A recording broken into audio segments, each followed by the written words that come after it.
Hey, friend, Graham here from recordingrevolution.com. Welcome back to the Mixing with Me series. We are mixing a song together.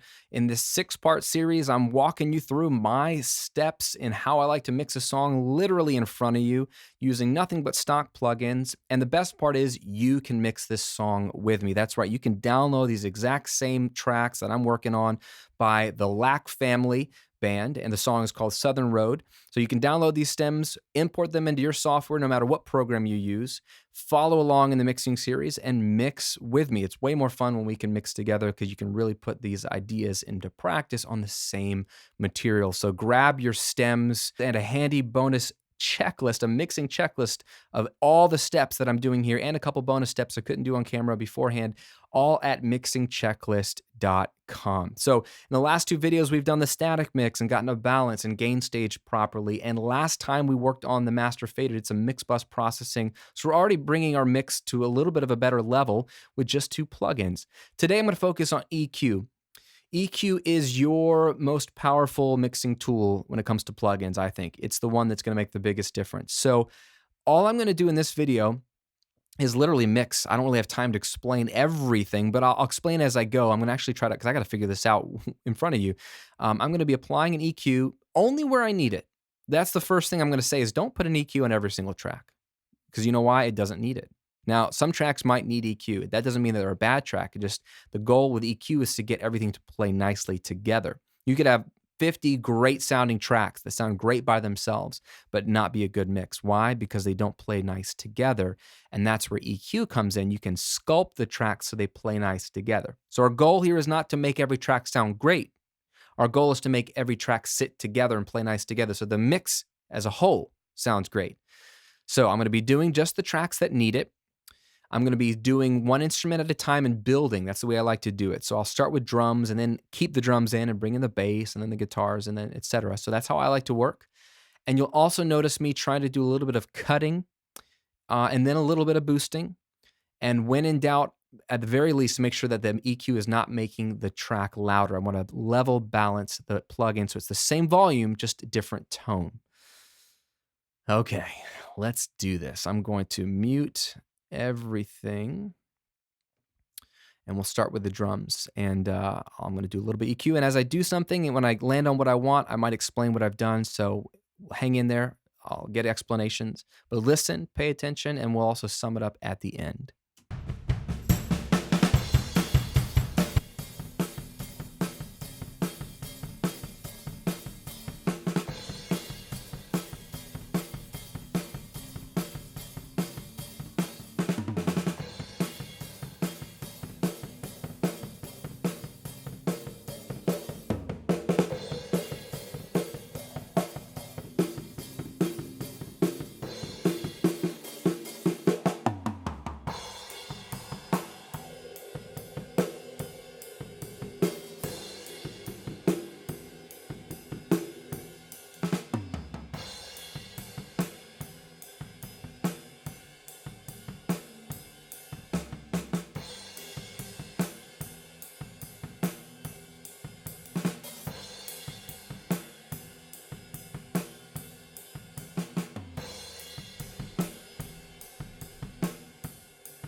So what I'm gonna do, so on the drums so far, I was mostly on the overheads. I like to look for frequencies that in the room sounded weird, the mics were picking up, and pull them out.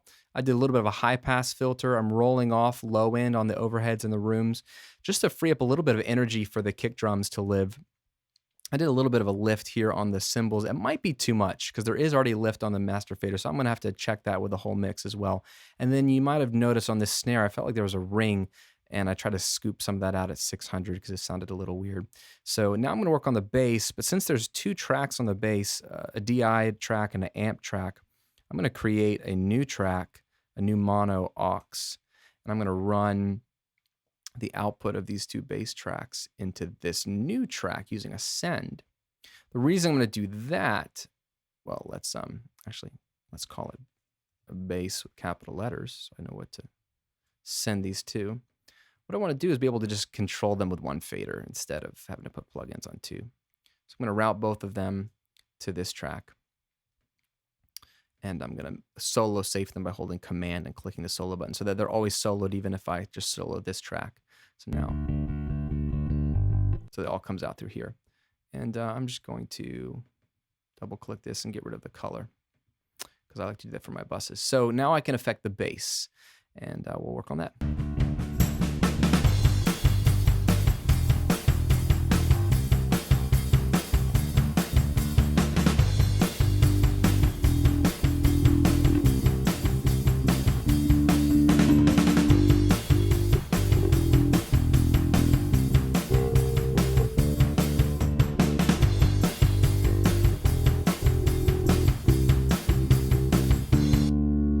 Hear that?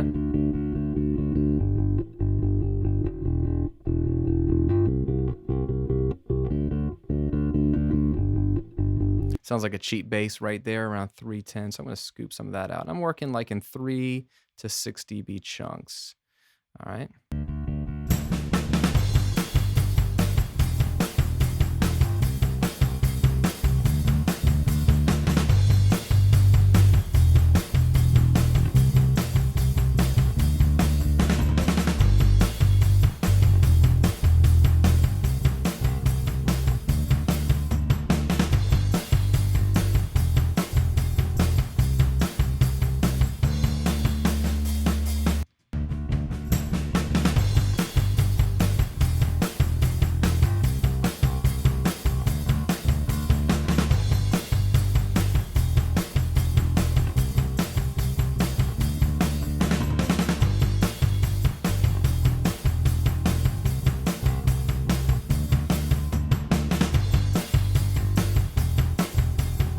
I did a little bit of a boost there where it felt big on the bass, and then also a little boost around 1K. I like that finger pluck sound on the bass. And I also did a little bit of a high pass filter to roll off some ultra lows just in case the kick drum needs to live down there. And so let's take a listen to what this is doing. I'm going to bypass this on the bass.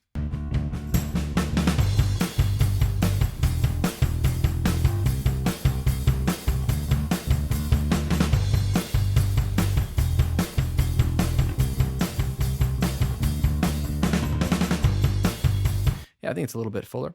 So we'll bring in the guitars here.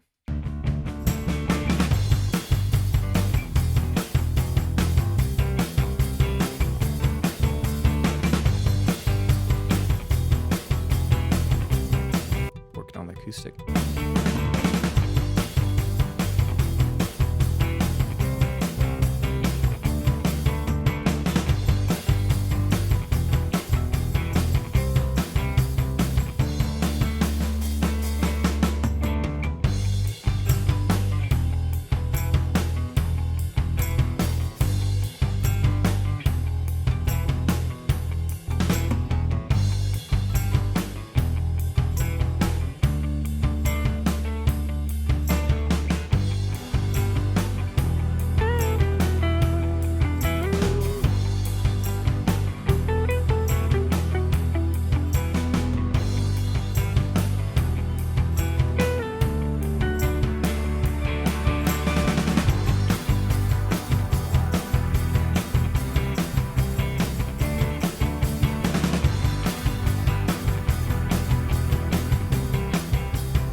You'll see this is a little more extreme for me. It's actually not that, it's only 8 dB, but I find that sampled pianos need a big shelf boost to really feel real, to get that air up top. We'll do a little high pass filter here as well. But let's see if that really works in the mix. That's all that really matters.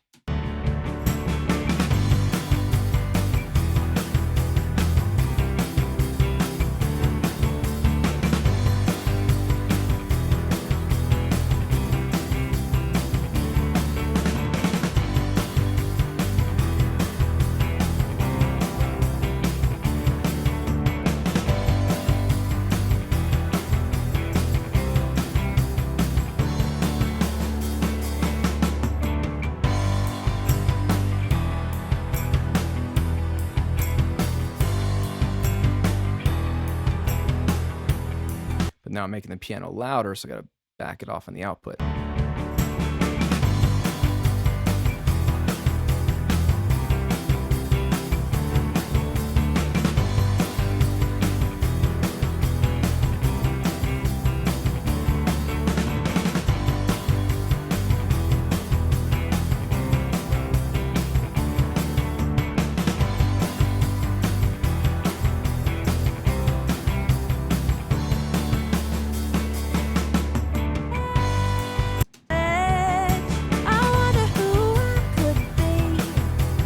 So let's take a listen to her vocal here, because if you listen to this in solo, you'll notice a couple things.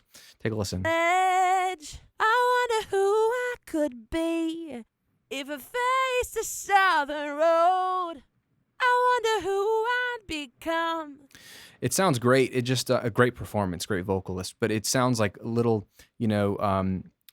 little muffled, because either she's close to the mic, or it's the room that she's recording in, or a closet, or a vocal booth, or something. There's something that's kind of like small and rounded off, and sort of that chest voice is coming up. So I find this very common in vocals, even in professional vocal booths, where you need to cut some of the low mids to really clean it up. So let's take a listen here. Edge, I wonder who I could be if I faced the southern road.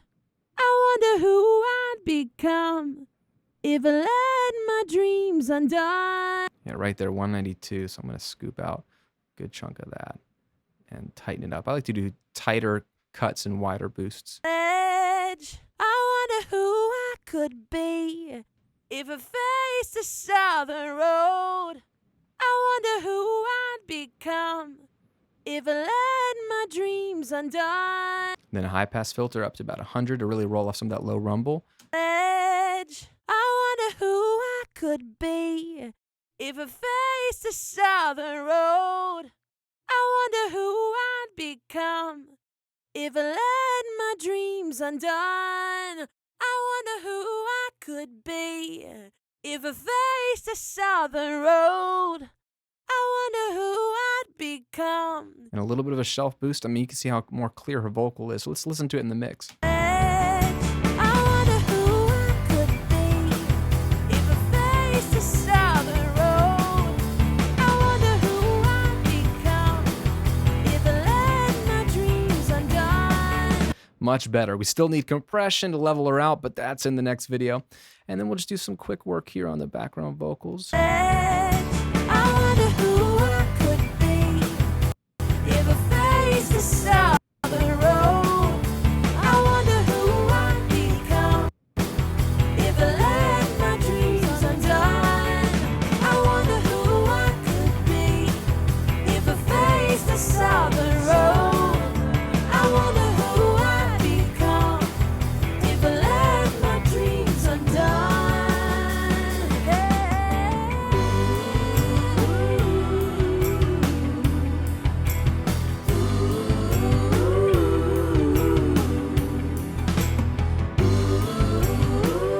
All right, so I could probably do the oohs, but they sounded cool.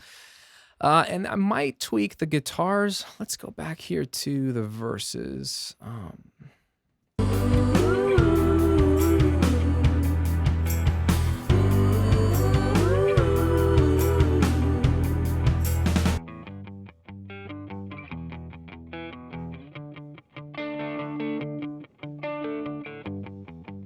the left.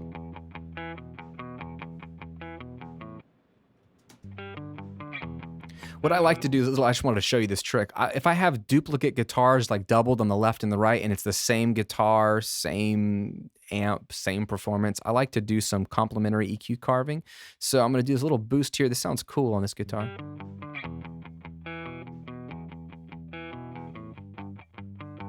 Sounds cool at 1.2K.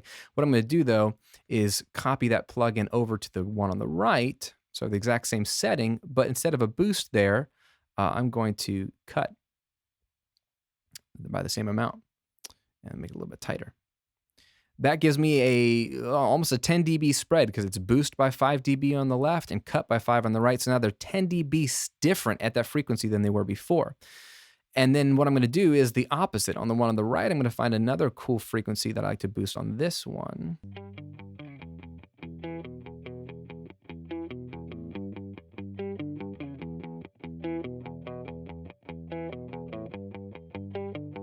That's cool, like 500.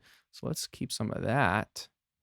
And then let's cut 498 on the other one. So we'll type in 498 and we'll do a cut here, make it tight of about the same amount. So here are the two guitars together.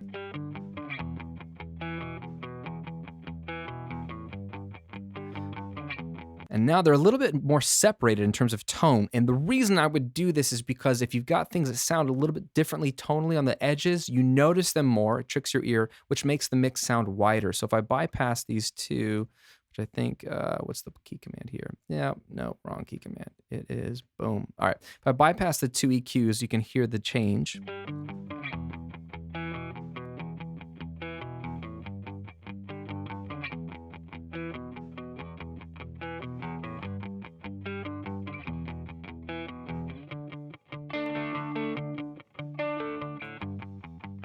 So it's a little bit different. So I'm gonna make sure the output's not too loud on both of these.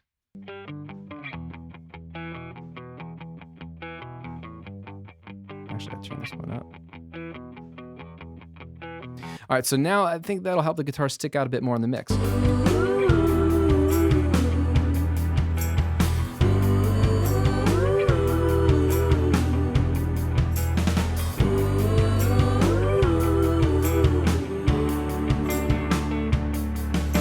All right, so what I want to do is just bypass all the EQs. Let's see what we've done here. So all my EQs are on the top row, so I'm just going to bypass them all in one click, and you can hear what this mix sounds like without any EQ, see if we've made any progress. So let's come into a chorus here, and we'll take a look. These dreams, I wonder who I could be if I face the southern road. I wonder who I'd become if I let my dreams undone.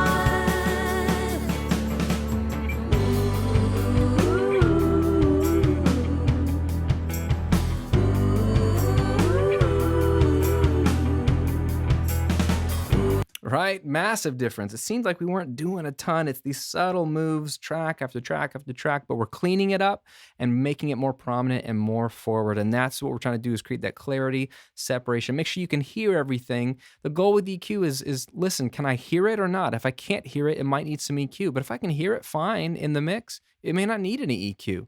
And so you can just leave it as is. You could always tweak EQ later, but I think for now this is working, so we'll go with this. Now, before you go, if you want to be mixing along with me, you got to download the stems. The band, the Lack family, have been really generous to allow us to all mix their same tracks. So you can download the tracks to this song, Southern Road, and you can also get my mixing checklist. I thought it'd be helpful to just have a PDF that walks through all these steps, all the things I'm talking about, and put it right in front of you so you can remember it and bring it to mind quicker. Get all of that at mixingchecklist.com. I'll put the link here in the video. It's in the description box below. Download it, and then that way we can be mixing together during this entire series. Thanks for watching. Thanks for subscribing. In the next video, we're going to tackle compression on individual tracks, so look out for that. It's going to be a good one.